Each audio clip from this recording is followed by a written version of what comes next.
좋은 아침입니다. 사랑하는 성도 여러분, 사랑의 주님이 우리와 함께 하십니다. 우리와 함께 하시는 주님을 찬양합니다. 기도합시다. 하나님, 오늘도 저희들에게 새날을 주셨습니다.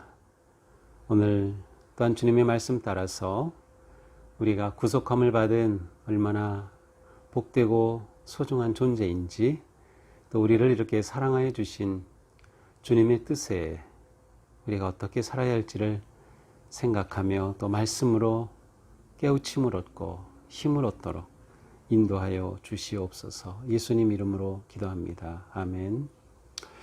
네, 오늘 말씀은 고린도 후서 5장 11절부터 21절입니다. 한 절씩 읽으면서 우리 말씀을 보도록 하겠습니다. 고린도 후서 5장 1절부터 11절입니다. 우리는 주의 두려우심을 알므로 사람들을 권면하거니와 우리가 하나님 앞에 알려졌으니 또 너희의 양심에도 알려지기를 바라노라. 자, 여기 보니까 바울은 주님의 두려우심을 알고 있다라고 고백합니다. 이것은 이제 우리가 보았던 어제의 말씀 맨 끝의 말씀과 연결이 됩니다. 어제의 말씀이 이렇게 끝났죠. 우리가 다 반드시 그리스도의 심판대 앞에 나타나게 될 것이다. 우리가 그리스도의 심판대 앞에 설 것이다. 따라서 이제 바울은 우리가 그리스도 앞에 설 것이다 라고 하는 것을 생각할 때 주님에 대해 주님의 두려우심을 알 수밖에 없는 것이죠. 자, 바울이 이것을 말하는 이유는 바울이 사도로서 고린도 교회의 지도자가 되고 교회를 세우고 교회를 섬기는 그가 진정한 사도인, 그리고 그가 왜 이 목회에, 이 사역에, 고린도계 성도들에게 이렇게 편지를 쓰면서 그들을 향해 그의 삶을 드리는지 그 이유를 설명하기 위한 것입니다. 다시 말하면 그는 주님의 그 두려우심을 생각할 때마다 나는 여러분들을 향해 목회를 하지 않을 수 없습니다. 주님의 그 두려우심을 생각할 때마다 저는 주님의 부르심 앞에 가만히 있을 수 없습니다. 그러한 마음인 것이죠. 그래서 그는 주님의 두려우심 앞에 신실하게 헌신하고 응답을 합니다. 그래서 무엇을 원합니까? 하나님 앞에 알려지고 또한 여러분의 양심에도 내가 알려지기를 원합니다. 여기서 알려진다는 것도 또 의미가 있지만 아마 이것을 우리가 인정받는다라는 표현을 쓰면 좀 더 쉽게 이해가 될 것 같습니다.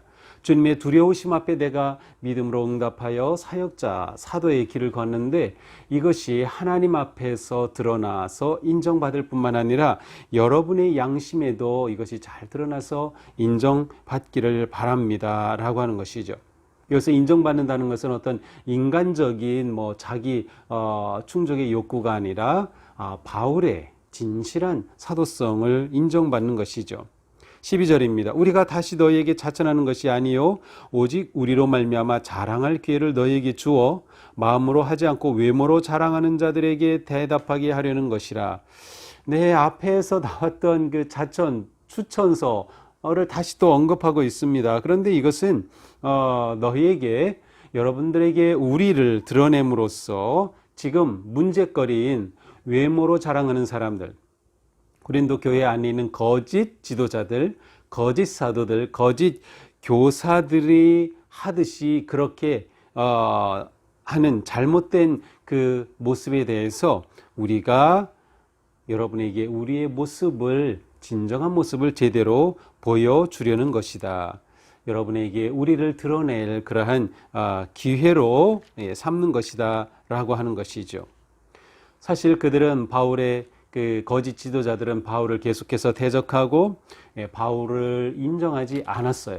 추천장이 어디 있느냐, 내가 진정한 그 사도라는 것을 증명해라, 막 그러한 것이죠. 그런데 사도 바울은 바로 그들 앞에서 우리의 참모습을 밝히려는 것이다. 그러면서 13절에 말씀합니다.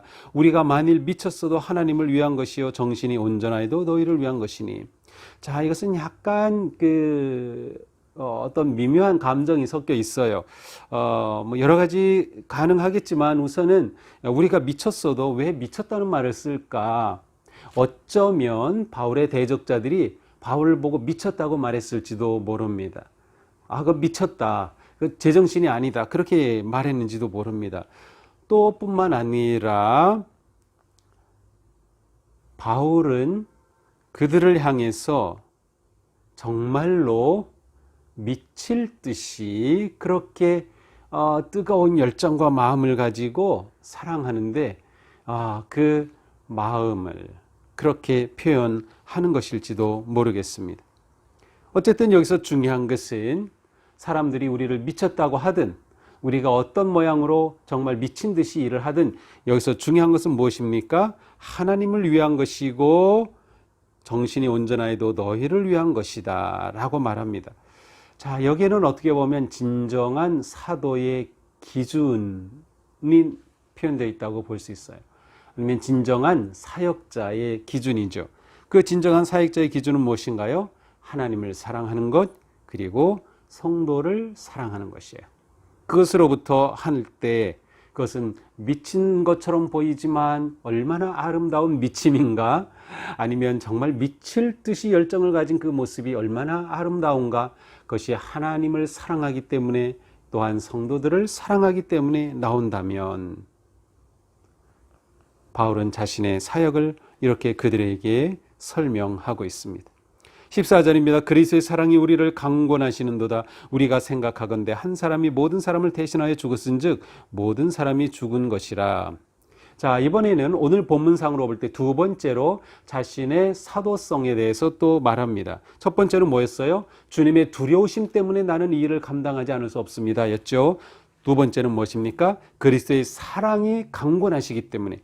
강권한다는 것은 아주 강력한 힘으로 통제한다는 뜻이에요. 그리스도의 사랑이 나를 그렇게 사로잡고 있기 때문에 내가 사도로 여러분 앞에 설 수밖에 없다라고 하는 것이죠. 그리스도의 그 사랑의 뜨거움, 그 강력함의 근거는 무엇이죠? 그것은 바로 모든 사람을 대신하여 죽었은즉 예수 그리스도의 십자가입니다. 예수 그리스도의 십자가는 예수 그리스도의 사랑을 가장 완벽하게 강력하게 보여주신 것이죠. 그런데 그 십자가의 의미는 무엇입니까? 모든 사람을 대신하여 죽는 것이었어요. 예수님의 십자가의 죽으심은 죄로 인해 죽은 모든 사람들을 대신하여 죽는 그 죽음이었습니다. 자, 그러면 예수님께서 이렇게 대신 죽으신 목적은 무엇입니까? 그 다음에 말씀이죠. 15절, 그가 모든 사람을 대신하여 죽으심은 살아있는 자들로 하여금 다시는 그들 자신을 위하여 살지 않고 오직 그들을 대신하여 죽었다가 다시 살아나신 이를 위하여 살게 함이라. 예수님의 대속의 죽으심의 목적은 그 사랑을 입은 자가 이제는 더 이상 자기를 위해 살지 않고 그리스도를 위하여 사는 사람이 되게 하기 위해서다. 다시 말하면 진정한 그리스도인 하나님의 자녀 예수님의 제자로 살아가도록 그렇게 하셨다는 것이죠. 그러니까 예수님의 대속의 십자가가 우리로 하여금 그렇게 주님을 위해 살도록 죽으신 그리고 부활하신 사랑임을 말씀하고 있습니다. 16절입니다. 그러므로 하나님의 사랑이 예수 그리스도를 통하여 이렇게 놀랍게 나타났으므로 어떤 사람도 육신을 따라 알지 아니하노라. 우리가 이제부터는 어떤 사람도 육신을 따라 알지 아니하노라. 비록 우리가 그리스도도 육신을 따라 알았으나 이제부터는 그같이 알지 아니하노라. 이제부터는 우리가 그리스도의 사랑으로 구속함을 받았으니 더 이상 우리가 사람을 볼 때 육체적으로 육신을 따라 세상적인 관점으로 겉모양으로 사람을 보지 않겠다라고 말씀합니다. 또한 그리스도에 대해서도 예전에는 육체로서의 그리스도를 알았지만 이제는 진정한 부활하신 주님의 메시아이신 그리스도로 그리스도를 안다라고 고백을 하죠. 다시 말하면 새로운 하나님 나라의 백성의 관점을 가지게 된 거예요. 더 이상 세상 것이 아닌 그리스도의 마음, 하나님의 그 사랑의 눈으로 보게 되는 새로운 마음을 가지게 된 거죠. 결국 17절에 이렇게 선언합니다. 그런즉 누구든지 그리스도 안에 있으면 새로운 피조물이라 이전 것은 지나갔으니 보라 새 것이 되었도다. 이제 우리는 그리스도 안에서 새로운 피조물, 새로운 존재가 되었습니다. 이전 사람이 아니죠. 이전 사람의 것은 다 지나갔습니다. 이제 우리는 새로운 존재, 그리스도로 말미암아 새 생명을 얻은 존재, 부활의 희망을 가진 존재, 하나님 나라를 사는 존재예요. 그러니 우리는 이 복된 새로운 삶의 피조물로 생명의 길을 살게 되는 것입니다. 이제 18절부터의 말씀은 이제 오늘은 여기까지 하고, 왜냐하면 이제 오늘 저녁에 그 금요 은혜의 밤에 제가 17절부터 마지막 21절의 본문으로 설교를 준비했습니다. 그래서 이 뒷부분은 금요 은혜의 밤 설교를 통해 우리가 보게 되겠어요. 오늘은 여기까지만 보도록 하겠습니다. 자, 우리는 오늘의 이 본문을 보면서 바울이 그가 받은 사명에 대해 얼마나 확실하고 철저한 그런 믿음으로 그의 사역을 수행하는가를 보게 됩니다. 우리가 그리스도인이 되고 또 우리에게는 사역이 있고 또 우리에게는 직분까지 주어졌잖아요. 그런데 이것이 정말 예수 그리스도의 그 놀라운 사랑의 구속의 은혜로 말미암아 우리에게 주어진 믿음의 삶이라는 것을 우리가 기억해야 합니다. 주님이 우리를 심판하실 것이라는 두려움으로 우리가 사역을 하지만 그보다 더 중요한 것은 그리스도의 사랑의 강건하심이 우리 안에 있는 거죠. 하나님의 사랑, 그리스도의 그 사랑에 대한 뜨거운 열정이 우리 가운데 불타오를 때 우리는 진정한 믿음의 삶을 살아갈 수 있다라고 하는 것이죠. 또한 우리는 내가 새로운 존재가 되었다는 사실을 잊으면 안 되는 거예요. 우리는 그리스도의 사랑으로 새로운 존재가 되었다. 그리고 매일매일 새날을 맞이할 때마다 우리는 그리스도 은혜 안에서 성령님의 도우심 속에 새 존재로 살아가는 것입니다. 오늘도 우리에게 열어주시는 하루 우리는 새로운 존재로 살아가요. 우리는 늙어가는 것이 아니고 새로워집니다. 새로워질 뿐만 아니라 거룩하여집니다. 그리고 그 거룩의 마지막은 하나님 나라의 그 영광을 누리는 그런 복된 존재가 되는 것이죠. 우리의 삶에 대한 밝은 희망, 또 거룩한 희망을 가지고 오늘도 믿음으로 담대히 나아가는 새로운 존재, 그리스도 안에서 새 생명을 얻은, 새 관점을 가진, 새 목표를 가진, 새 사명을 가진 복된 성도로 승리하기를 주님의 이름으로 축복합니다. 기도합시다. 주님, 오늘은 우리가 새로운 피조물됨을 다시금 들려주셨습니다. 사도 바울은 그의 사도직이 얼마나 소중한지 그것을 그리스도의 사랑 때문이며 그리스도 앞에 두려움으로 서는 것임을 고백하면서 성도들이 자신의 그러한 사역을 인정해주고 또한 그러한 모습을 거짓 선지자들 앞에서 담대히 증거할 수 있기를 기대하였습니다.